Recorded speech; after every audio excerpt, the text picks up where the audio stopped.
Recently, I was visiting my dad and we were looking through loads of old photographs together. In amongst those pictures, there were heaps that featured my gran. And looking back through her life in these images, it really inspired me and got me thinking about her and also the time that we spent together. How well did I really know her in that time? The truth is probably not as well as I could have.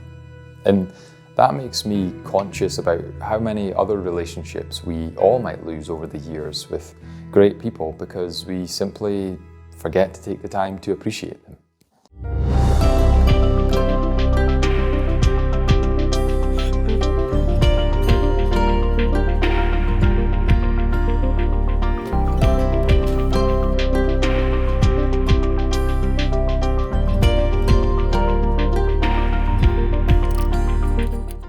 So the reason I'm going to Ballater is, well, one, because Deeside is as local as it gets for me.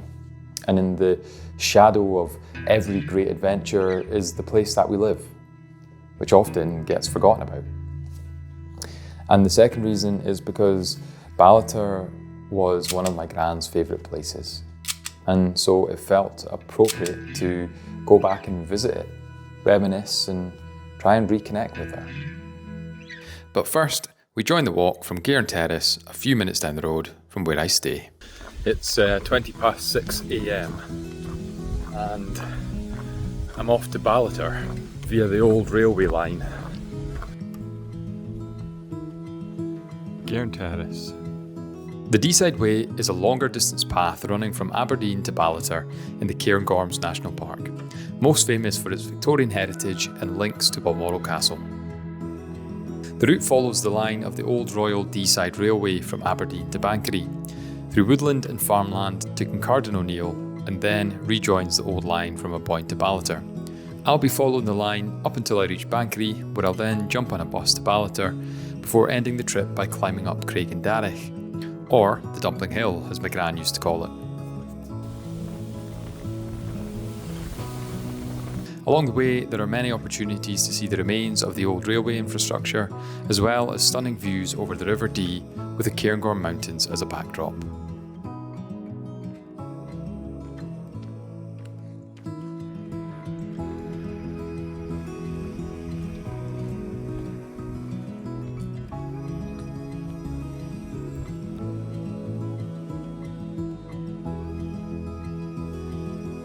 That light display is Boxcar Coffee, and boy do I wish that was open right now, because it's not going to be until I get to Dramoke that I get some refreshments. The next stop in the Deeside line.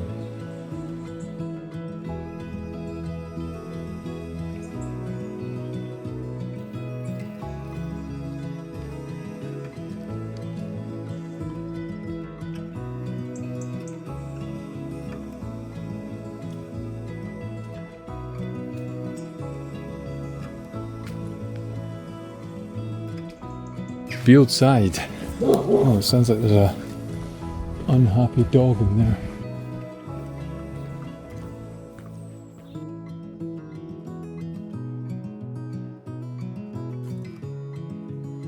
At this point, I'd been walking for just over 1 hour from Gran Terrace to Deeside, just beyond the golf course. The air was crisp and cool, and as the sun began to rise into the morning sky, the trees unveiled their tapestry of earthy autumn colours. While the rest of Aberdeen slept silently, it allowed me the chance to reflect on my time with my gran.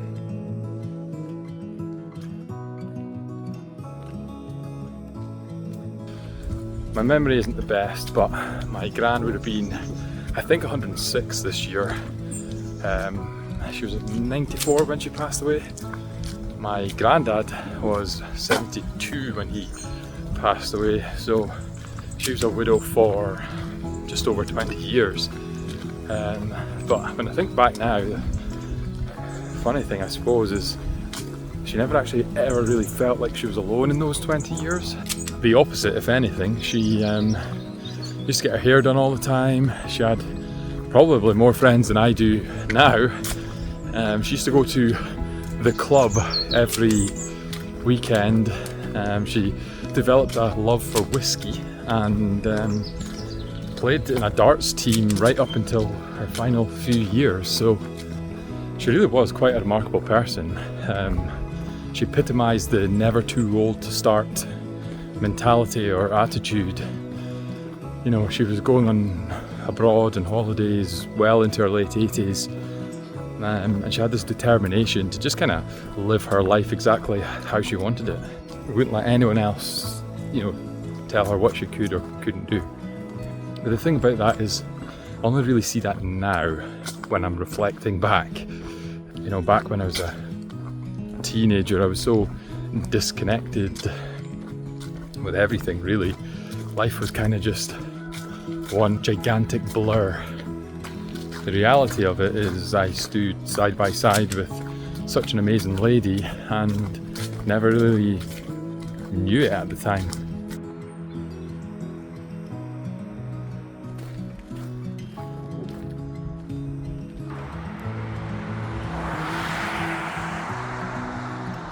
Very noisy, but it connects the north and south of Aberdeen now, so it's a necessary evil, I suppose, in a modern world. Past that though, and back up with the Deeside railway.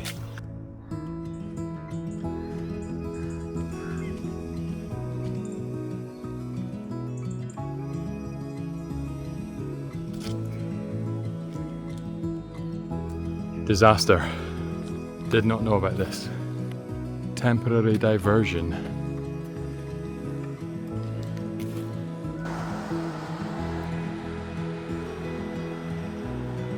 Just in case people do watch this who aren't from Aberdeen, it's called Peter Cooter, not Coulter.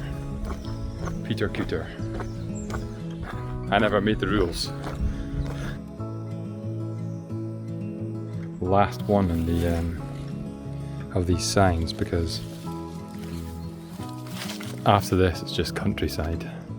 Can't even remember if I filmed it, but I got some snacks. I was going to wait till I got to Dramoke, but why? I'm starving. I've walked this entire route 2 times previously, the reverse actually, a place called Petark? God, I can't even remember. It's a bit embarrassing. Anyway, 26 miles from a place called Petark, I think, through Banchory all the way back to the Duthie Park. It's called the Kilt Walk, and it's like a charity walk which raises money for, well, basically whichever charity you want. I actually thought after doing the Kilt Walk the second time, there is no way that I would ever walk this route again. But I guess that's the attitude that I'm trying to erase, and that's part of the reconnecting sort of thing. It's such a lovely stretch of road, and especially in autumn, it's just such a peaceful and beautiful walk.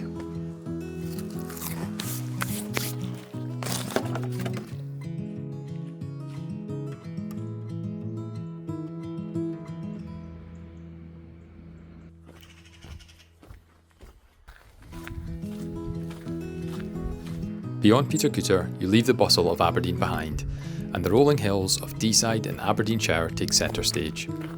This meant I was getting closer to the village of Dramoke, and more importantly, the cup of coffee I had been craving all morning. Before the coffee, however, my plan was to visit Keith's Tower, somewhere I'd never been before but considered going on several occasions. I just never deemed it a worthwhile enough adventure before. And I think sometimes we get bogged down with the expectation that the things we have around us aren't enough, and we have to go chasing something bigger or more epic. I think pushing yourself to do bigger things is great. However, it's equally important not to lose sight of the amazing things we have right in front of us. It's just after 10 o'clock, so should be maybe about half an hour or so out of Dramoke. That's half an hour away from a coffee. In the spirit of my gran, I wanted to seize the day because who knows, tomorrow isn't a guarantee. And in doing this walk, I wanted to really take the time to appreciate a part of the world I've known my whole life. and discover new ways to enjoy it.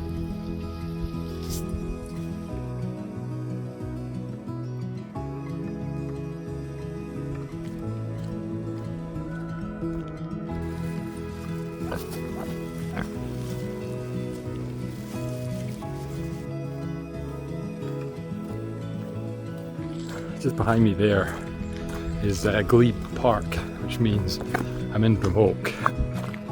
I'm actually going up there, but down this way is Keith's Tower.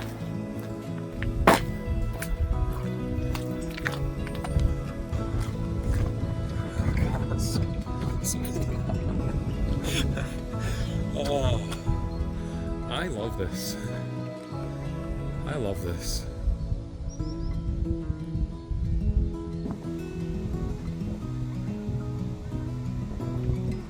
According to the map, it should just be around this corner on the left, so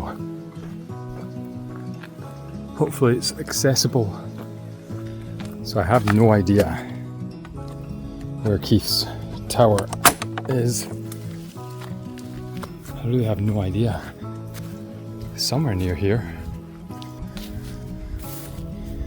Another fence, this one is open. It's weird because it's a tower, and I would think I would be able to see a tower. Oh!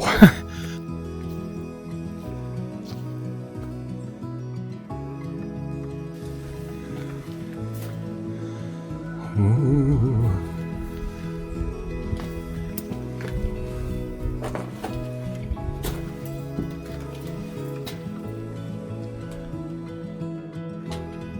Gosh, you can go all the way up this. Oh, it's extremely narrow.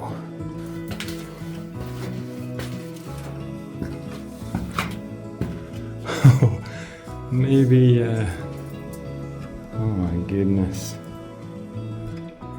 Maybe not for me. It's actually not too bad coming down. I think it was worth coming here. It's really peaceful. I thought there would actually be more people here. The steps inside the castle, they only go a certain distance up. They don't actually go to the top, hence why I couldn't go all the way. Nothing to do with being too scared, but it was quite, yeah, it is what it is. I don't really know why it was built. I don't even really know much about it, so it'll be one to Google when I get home.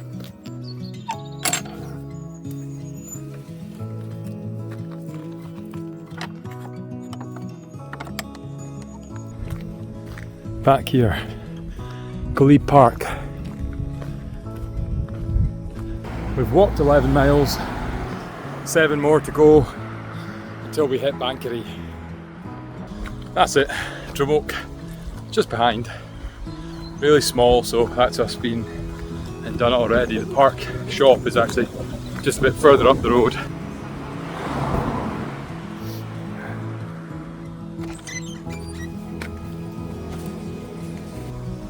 Latte acquired, and a sourdough loaf which I've stuck in my bag. That's not for today, that's just for taking home, but I couldn't resist. Quite a cute little shop. Park shop, thank you very much.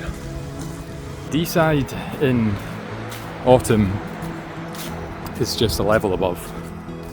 It's just such a beautiful place, and sometimes you forget that it's actually right on your doorstep.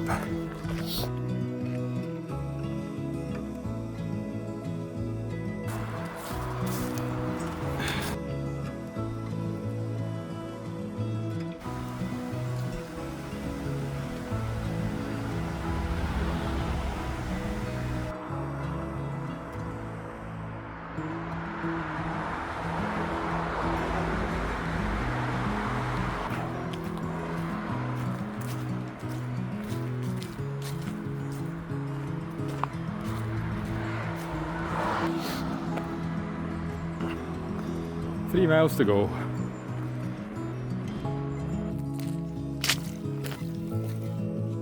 Joined back up with the railway line.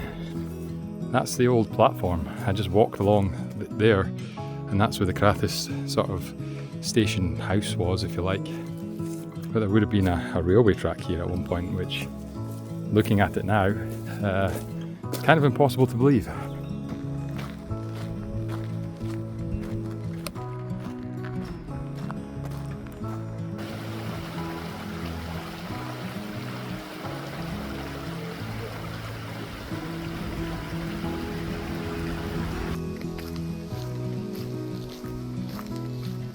It's still alive, still operational. It is shut at the moment because I think it runs over the summer, and then during autumn it apparently closes until Christmas time, when it reopens to do some kind of Santa type railway situation. But it's quite cool to see that some of it still exists. The smell here is brilliant though, and it's because of this.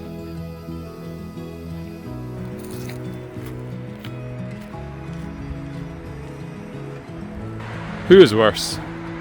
This person for hanging their bag of Georgie on that fence, or this person for bagging up the Georgie and just leaving it on the ground? That tower in the distance is Georgie Hill, which means we're basically at Banchory. I've left the Deeside trail because I'm in Banchory. The Deeside trail goes way further up, all the way to Banchory Green, which is not where I'm going. I need to get to the main road so I can hop on a bus. This will have to do. Forget the bus. I went into Morrison's and then I turned my phone on to get signal because I'm on airplane mode, and I got a message from Aoife. She's in Banchory. We're going for lunch, and then I'll get luxury transport through to Ballater instead.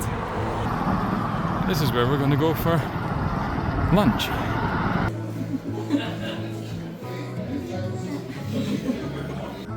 Lunch finished. Final leg of the journey, off to Ballater.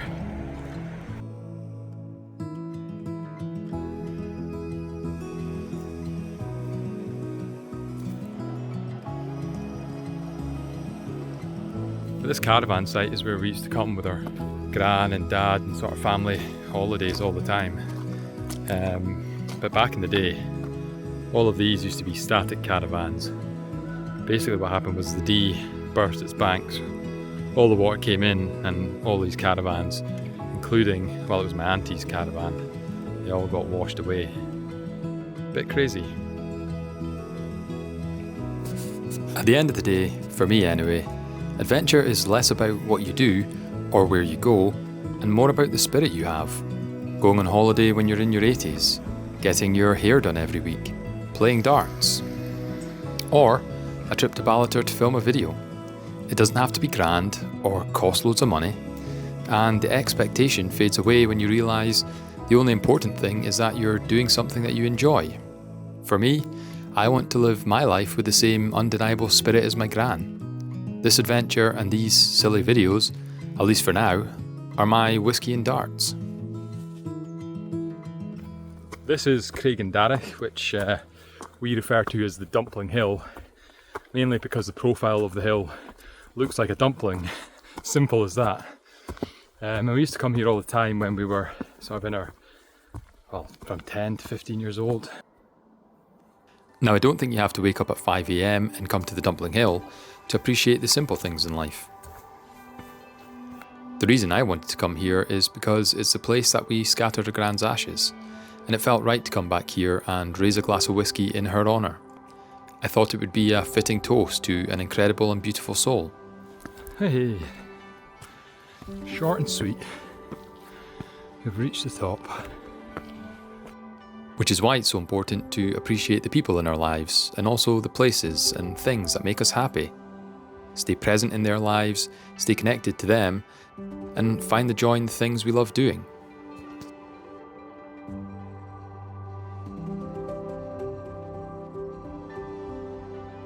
I'm not really a whiskey drinker at all, much less the famous grouse, but I'm pretty sure that my gran used to drink, it was either Bell's or the famous grouse. That could be a total lie. I could be putting absolute sacrilege on her whiskey drinking name. I never thought all these years later my gran would inspire me to make a video. And I guess as much as I'm trying to reconnect with her, perhaps in some way this is her way of reconnecting with me. And my promise to her is, and my only expectation, is that I'm going to do my version of Whisky and Darts, all the way until the very end. So thank you, Georgie. This one's for you.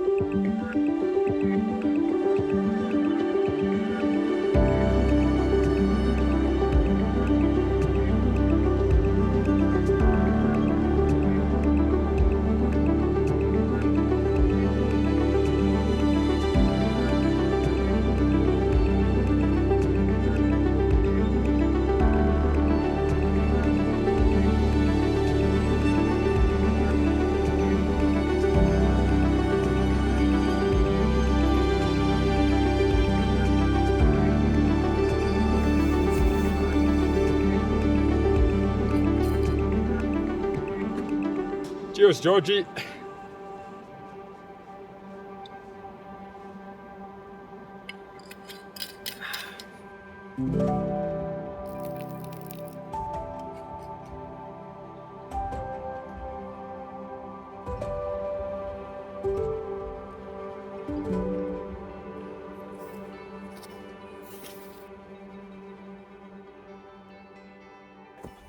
Does anybody else call this the Dumpling Hill? Because if you do, please let me know.